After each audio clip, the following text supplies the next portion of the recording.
Shalom, bon matin tout le monde, bon réveil. Que le Seigneur ce matin vous bénisse, vous garde, vous protège pendant que vous allez vaquer à vos occupations. Et si aujourd'hui c'est votre anniversaire, nous voulons vous souhaiter joyeux anniversaire, soyez bénis, soyez heureux, soyez contents, soyez conscients.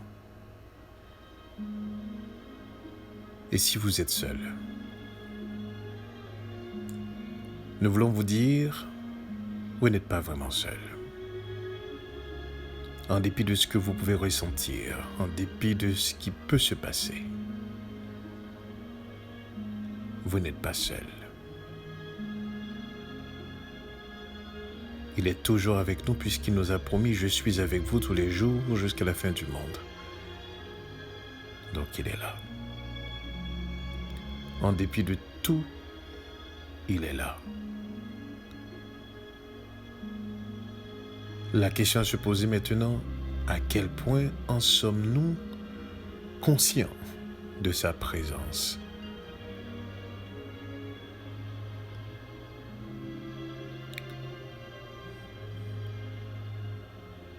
Vous savez,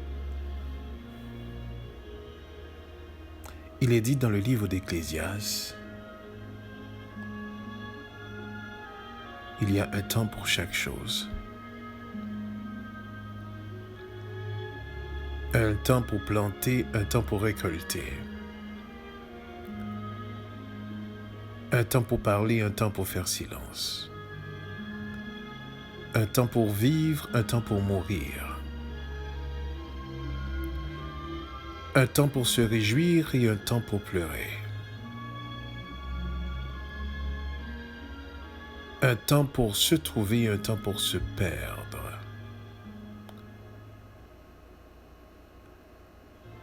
Et ce que Ecclésiaste voulait faire comprendre, écoutez bien ceci. En disant cela, ce n'est pas nous qui décidons ce qui se passe dans le temps. Mais c'est le maître du temps qui sait exactement comment écouler le temps.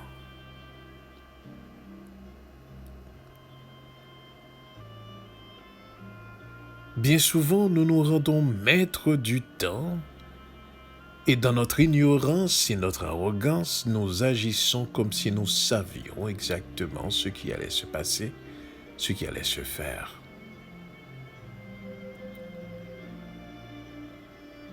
Et on ne se rend pas compte que le Créateur des cieux et la terre est aussi celui qui a créé ce temps.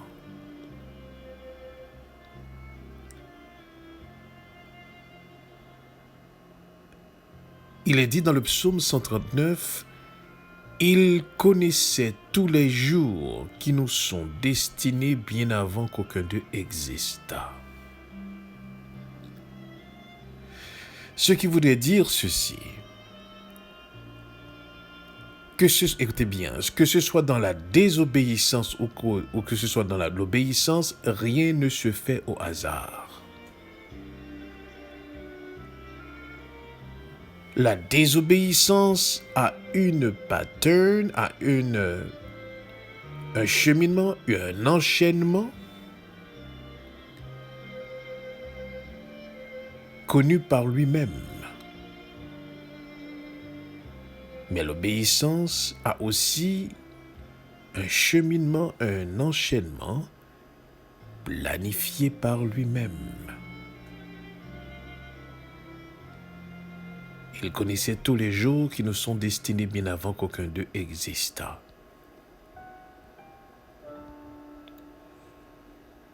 Et toujours dans le livre d'Ecclésiaste, il dit au chapitre 8, au verset 6, « Car il y a pour toute chose un temps et un jugement quand le malheur accable l'homme. »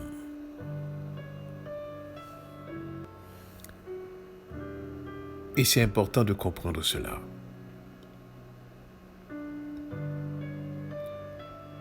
Il y a des moments où est-ce que nous arrivons dans cette vie, nous sommes sans mots. pouvons rien dire en rapport aux événements, à ce qui arrive. On ne comprend pas. D'autres moments, nous nous sentons prisonniers d'un système, du temps, d'une situation, d'un mode de vie et des fois même des gens.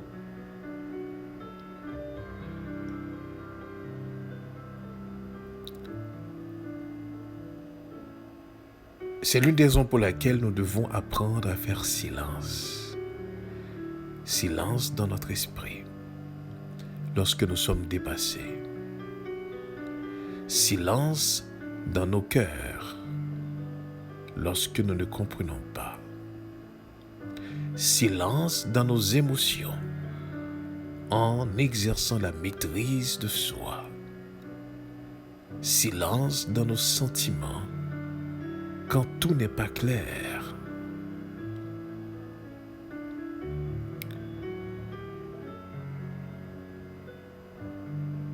Lorsque vous arrivez devant des situations qui vous dépassent, faites silence. Ce n'est pas verbalement seulement de faire silence, mais c'est d'être capable aussi de faire silence dans son esprit. Faire silence dans son cœur, dans ses pensées.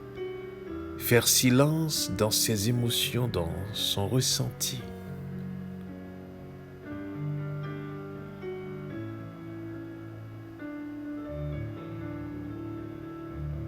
Vous allez peut-être sembler à une personne vulnérable lorsque vous faites silence.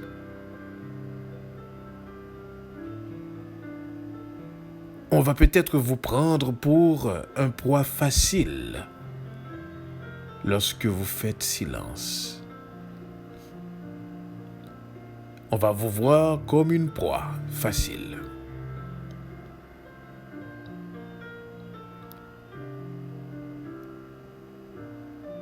On va même peut-être manifester de la pitié pour vous lorsque vous restez en silence. On va vouloir vous aider parce qu'on va vous voir sans force faible. Gare à vous si vous acceptez. Restez en silence. Car bien souvent, il y a des combats qui se mènent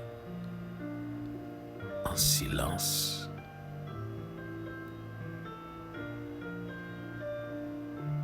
Là où nous venons,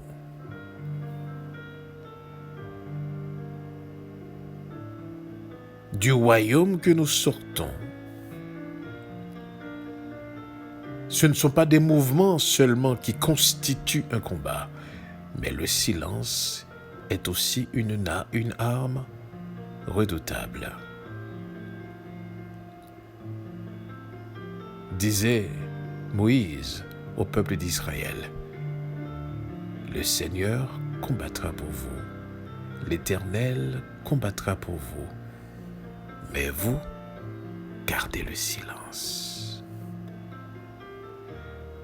Gardez le silence de la peur. Gardez le silence du doute. Gardez le silence de la frayeur. Gardez le silence du compromis. Gardez le silence de la haine. Gardez le silence de la frustration. Faites silence en tout et partout. Et laissez l'Éternel mener ce combat. Bien souvent, notre intervention nous empêche d'arriver à la victoire, retarde le combat. Bien souvent, notre intervention dérive le combat. Voilà pourquoi il faut faire silence. Lors même que nous voyons que le combat, à nos yeux, est en train de se perdre, il faut faire silence. Ce n'est pas votre combat. Vous n'êtes que celui qui est pris dans ce combat, mais ce n'est pas votre combat. L'Éternel combattra pour vous et vous gardez le silence, dit l'Écriture.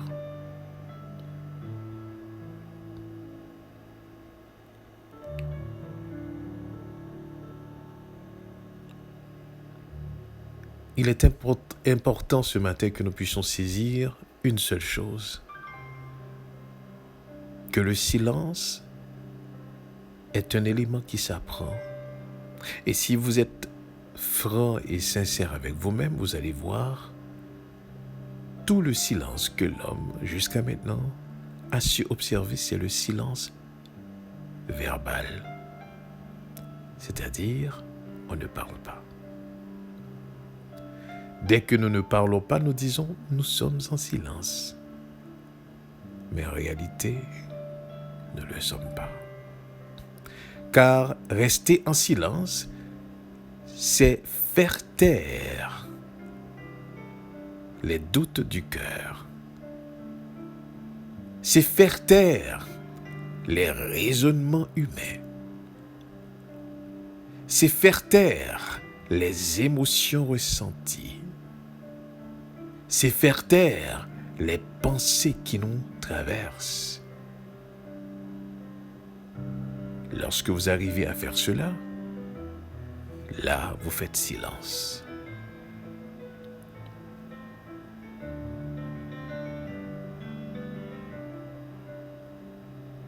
Et vous laissez le combattant par excellence mener ce combat pour vous. Si vous voulez vraiment sortir gagnant. Si vous ne pouvez pas faire cela, c'est vous qui menez votre propre combat. Et lors même que vous auriez vu un lueur d'espoir, de gain, vous serez perdant.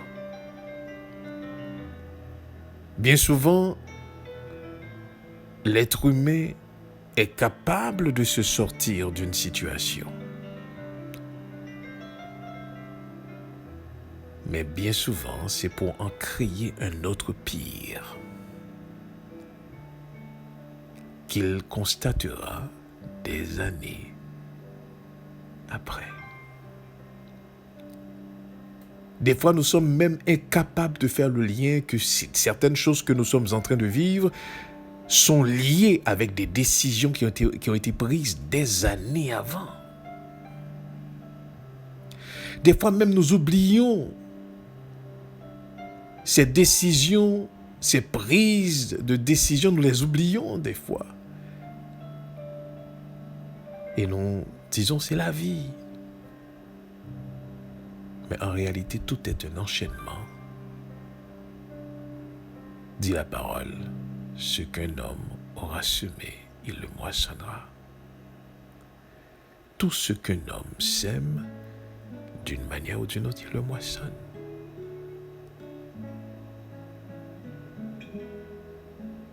Peu importe.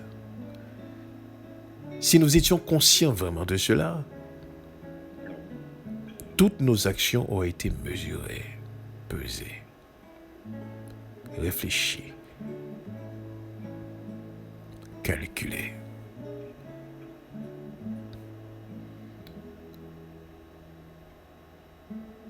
On serait lent à agir, mais apte à penser.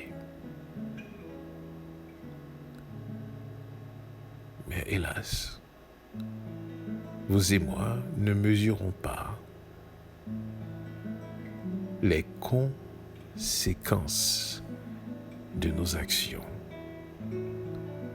Et ce mot « conséquence » signifie enchaînement avec une cause. Il y a une cause et il y a un enchaînement avec cette cause, conséquence.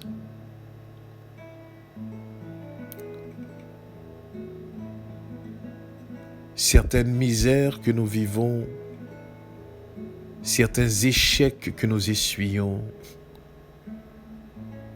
certains malheurs qui nous arrivent, parce que nous avons pris une décision, ont cherché à se faire du bien.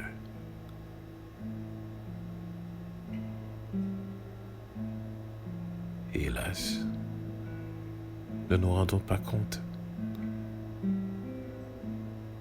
que certaines fois, nous ne savons pas vraiment ce qui est bon et ce qui est bien. Nous savons ce que nous aimerions avoir, mais bien souvent nous sommes pris dans l'élan que Paul avait parlé. Je veux faire le bien, mais c'est le mal qui se présente devant moi. Combien de fois avons-nous voulu faire du bien qui se tourne en mal et une grande déception s'accapare de nous? Mais parce que c'est le bien qu'on a voulu faire. On croyait faire du bien dans une décision qu'on a prise. On croyait faire du bien dans une relation. On croyait faire du bien dans une amitié. On croyait faire du bien dans une action posée. Et bien souvent, ce même bien que nous croyons faire est devenu notre piège de demain.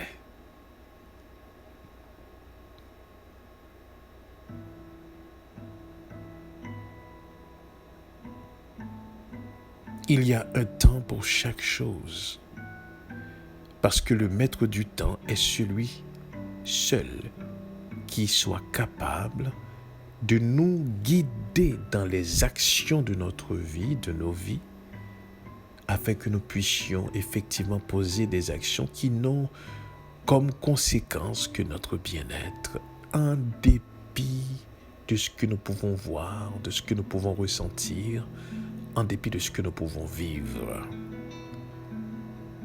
Nous ne sommes pas maîtres de nous-mêmes.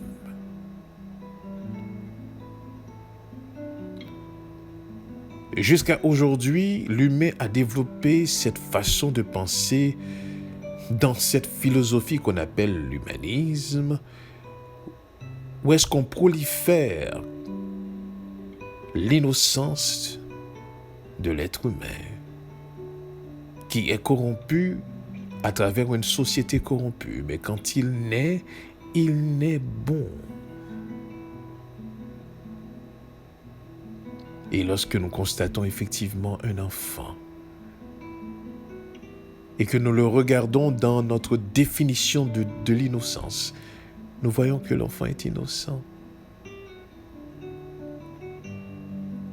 Parce que pour nous, être coupable signifierait tout simplement de poser des actions, car nous ignorons totalement que lorsque nous voyons les actions d'un être, ce n'est pas ce qui détermine sa culpabilité, quoique la loi humaine interprète ainsi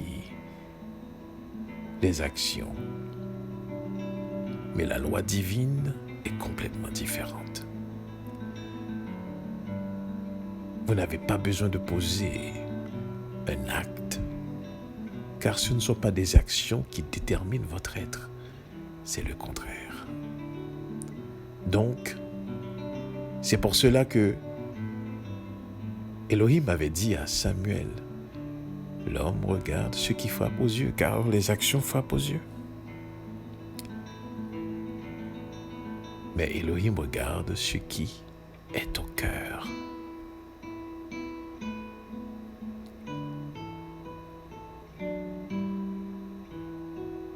Si nous sommes intelligents,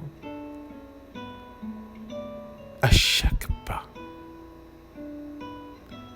à chaque étape de cette vie, à chaque moment, à chaque instant, nous voudrions être dépendants de lui-même car les bonnes intentions ne suffisent pas pour garantir le bienfait de nos actions.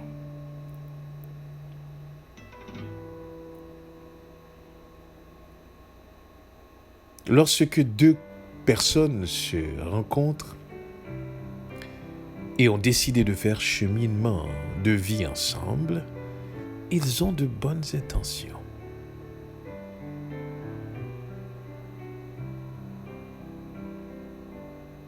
Et au moment que je vous parle ici à Montréal, cette année, beaucoup de familles ont été détruites. On est à la 13e féminicide, ce qui signifie un conjoint, un mari qui a tué sa femme.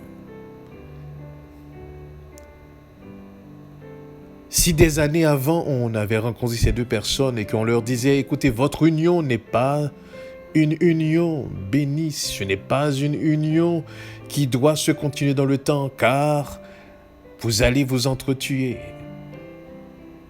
Ce sont des gens qui vous riraient en face, car ce ne serait pas ce qu'ils ressentent dans le moment.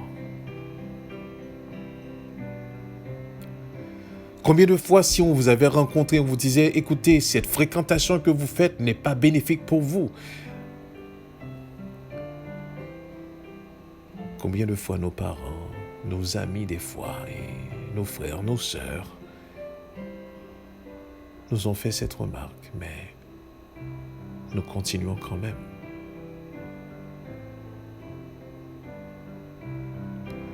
Et combien de fois nous-mêmes, nous exhortons nos enfants à ne pas faire ceci, à ne pas faire cela, mais ils continuent quand même. Voyez-vous? David disait,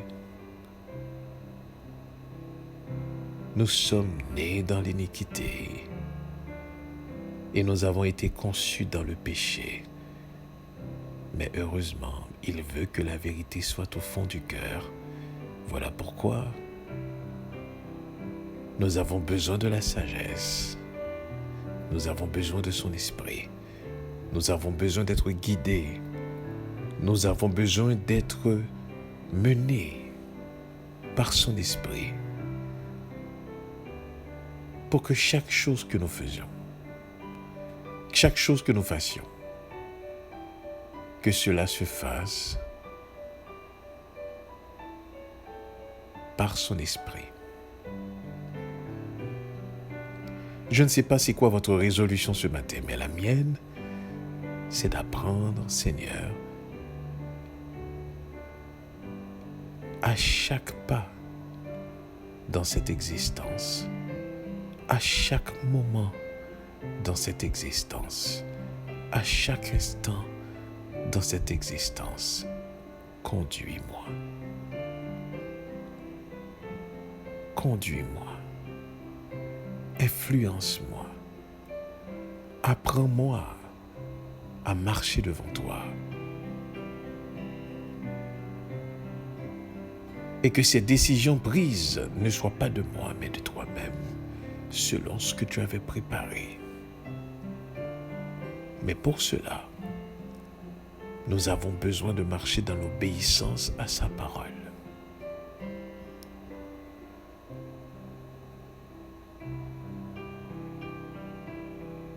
Va-t-on clairement toujours savoir est-ce qu'une décision est bonne ou pas? Non, on ne peut pas le savoir.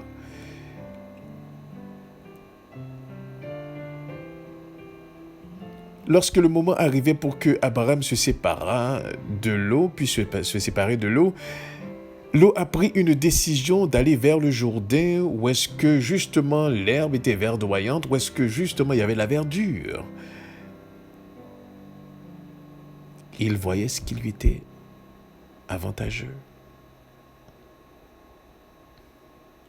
Et quelques années plus tard, ce n'était pas dans son profit.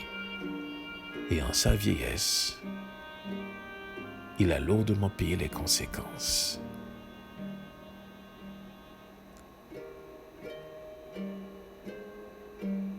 J'aimerais que vous puissiez comprendre ce matin la profondeur de cette réflexion. Gardez le silence. Laissez l'Éternel mener le combat. Peu importe dans quoi que ce soit, peu importe dans quelle difficulté vous vous trouvez, quelle circonstance de votre vie, quelle situation dans laquelle vous êtes, mais faites silence. Laissez l'Éternel mener ce combat. Laissez-lui guider vos pas. C'est lui qui vous sortira de cette situation. Personne d'autre. Ne demandez pas le secours en Égypte. Lors même qu'on vous secourrait, ce serait pour votre perte de demain.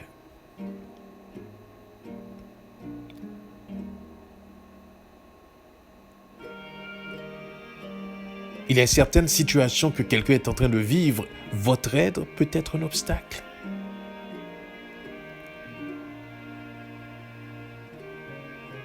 Peut-être vous allez dire, mais en quoi mon aide peut être un obstacle? Même la parole de Dieu ne nous incite-t-elle pas justement à faire du bien? Eh bien, laissez-moi vous dire ceci. Le seul bien qui est bien, c'est le bien fait par l'Esprit de Dieu.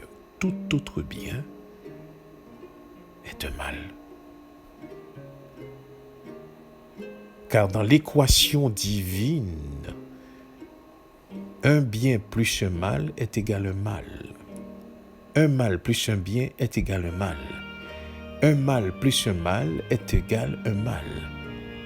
Seulement un bien plus un bien peut donner comme résultat un bien.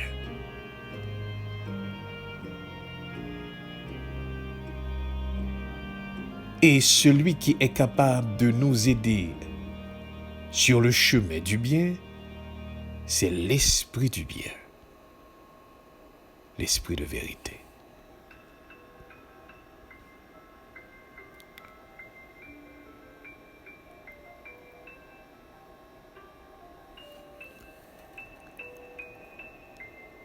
Alors, comme il est dit dans Ecclésiaste,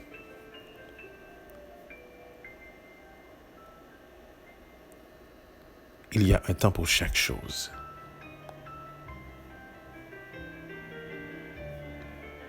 Il y a un temps pour chaque chose.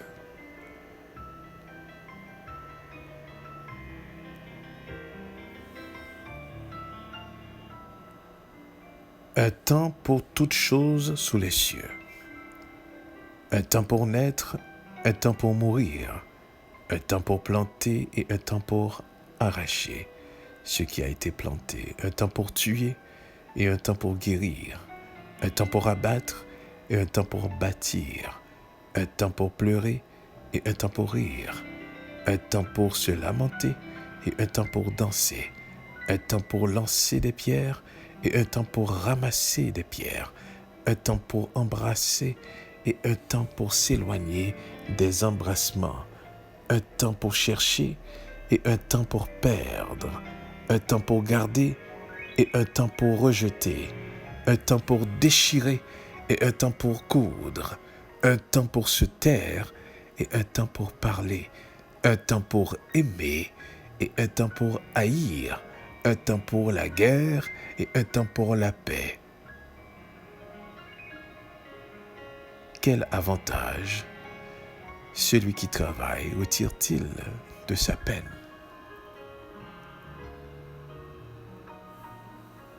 Dit Ecclésiaste. Parce que nous ne sommes pas maîtres du temps. Nous devons nous remettre à celui qui est maître du temps, celui qui connaissait tous les jours, qui nous était destiné bien avant qu'aucun d'eux existât. Tout a été planifié lorsque nous marchons dans la crainte de son nom, lorsque nous marchons dans ses voies.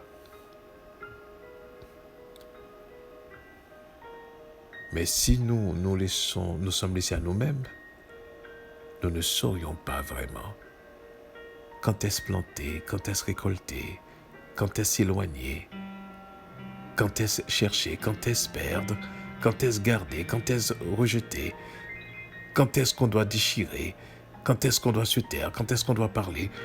On va tout mélanger et nous allons rentrer dans un enchaînement de conséquences et nous allons vivre malheureusement. Que le Seigneur nous permette de comprendre cette parole ce matin et que nous cherchions constamment à être guidés par l'Esprit de vérité, le Roi Kodesh, l'Esprit de Dieu. Et que tout ce que nous faisons et que toute décision prise soit toujours efficace et toujours dans l'optique du bien. Un bien plus un bien est égal à un bien. Que Dieu vous bénisse. Restons conscients de sa présence. Amen. Amen.